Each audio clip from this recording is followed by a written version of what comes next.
Hello from Gospel Gardens today. It is 1/20/2012. I would have got this out earlier, but my camera ran out of juice. Okay, well today at Gospel Gardens we wanted to say hi to all the people on Facebook at Everything's Gardening. Hey, alright. A big shout out to Diane for a wonderful idea for a new room on Facebook. Great job, Diane. I joined Diane's page, Everything's Gardening, and I've already met some very nice people and watched a really cool story about how people grew their own food around 200 years ago in an historic English palace. So if you like gardening and enjoy showing off your plants or just want to chit-chat about some gardening ideas, I hope to see you on Diane's Facebook page called Everything's Gardening. Alright, Diane. Alright, now on to our regularly scheduled updates for Gospel Gardener. Our new transplants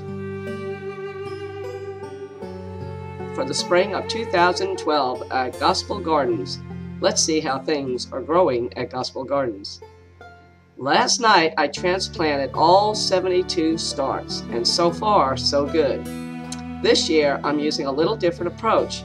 I heard about a new idea from some of your smaller transplants, and you may enjoy it too. From a fellow gardener friend up in Chicago, shout out to Opal. I decided to try it out when I ran out of my transplant little containers, and so I tried out Opal's idea yesterday.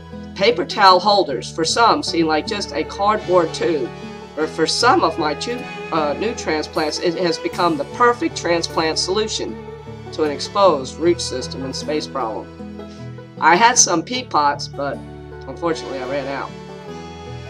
And in the process, I decided to try Opal's idea. So I took the tubes and I cut them about the size I thought I needed for the extra space for the roots. And just put some aluminum foil on the bottom and filled them with some soil, and then put the peat pot right in the tube. It fit perfectly, and I thought, why not? So far so good.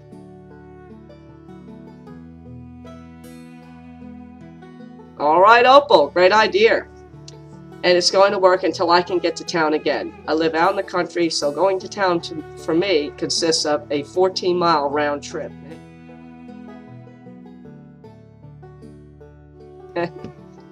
Alright, so my kudos to my sister Opal. Thank you for the great idea.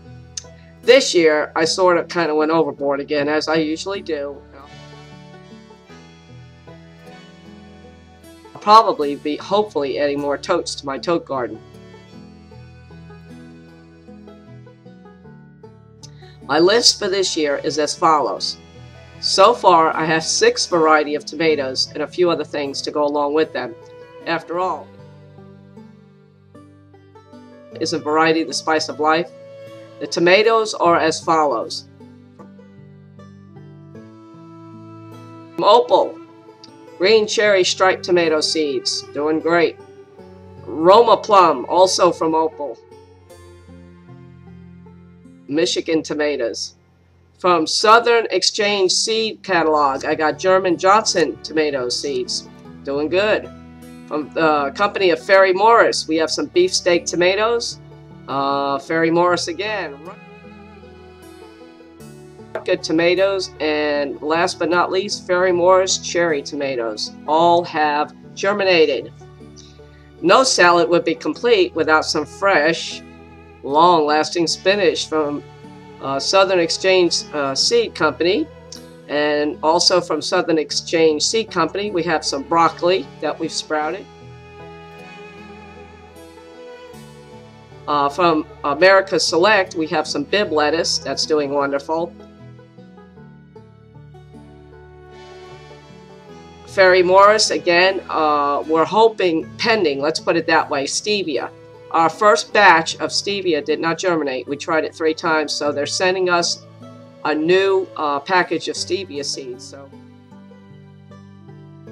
we're hoping that that will germinate this time around.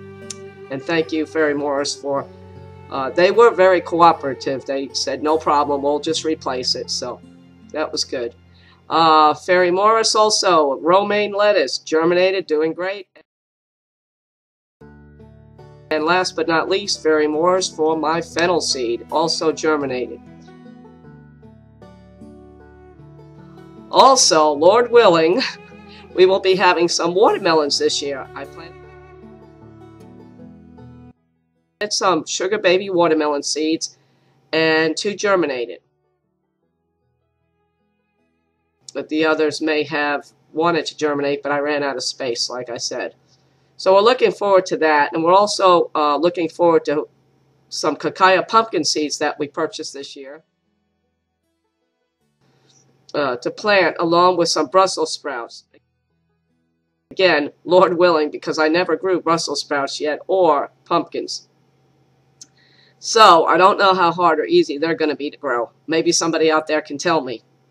Also, I hope to be picking some more berries off our small berry garden this year. We have some blueberries. Hopefully, we'll be having blueberries off our 2 small blueberry bushes that are about 3 years old now. Will be 3 years old in the spring, along with our 2-year-old thornless blackberry vine. We bought that last year. So all this should be a good year to see what does and doesn't do good in Middle Tennessee on the plateau. This has been your host today, Minister Cameron, saying, remember to plant and pray. For the Bible tells us it's God that gives the increase. May God bless you all in your gardens in 2012. Till we meet again, God bless you.